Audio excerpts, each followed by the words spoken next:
Welcome back to Jhazz vlog. For today's vlog, we're going to make cheesy butchie with different coatings.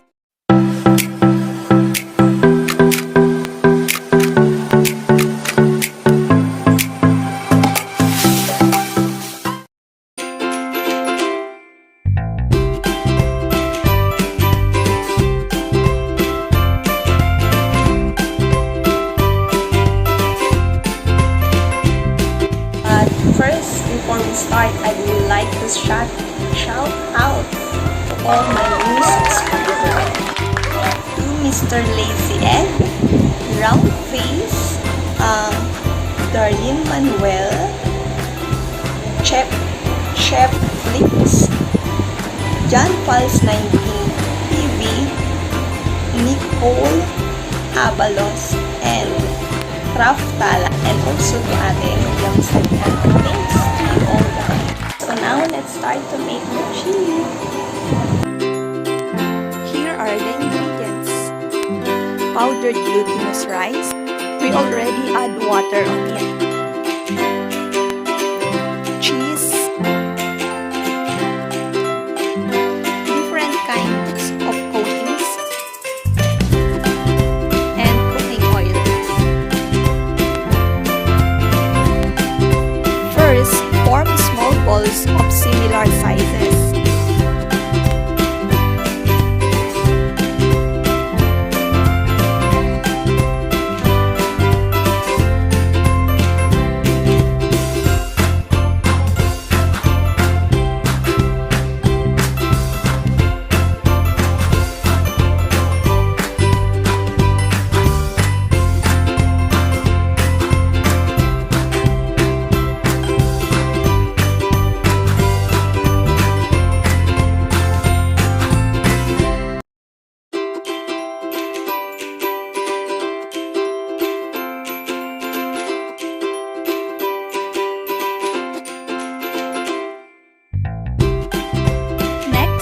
Put the cheese inside each balls.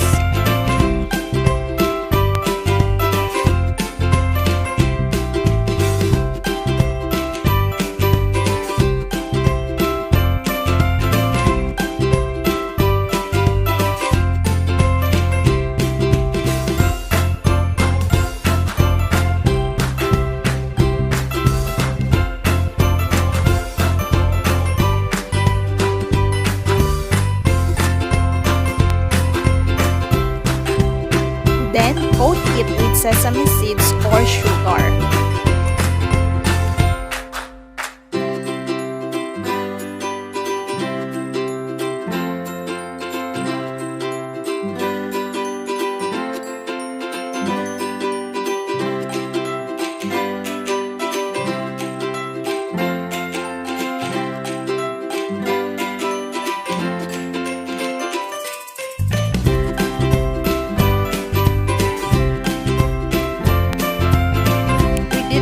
All the balls because we will coat them later with cheese powder and barbecue powder.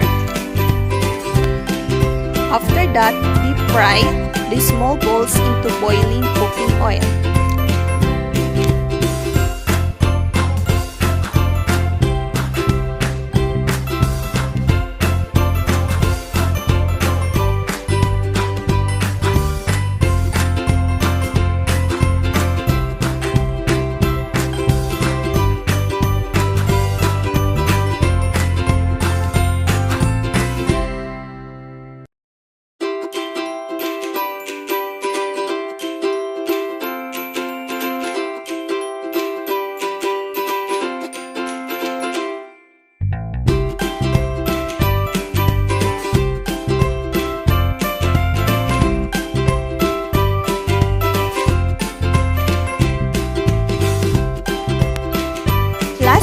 Coat the remaining balls with cheese and barbecue powder that you didn't coat it with sesame seeds and sugar.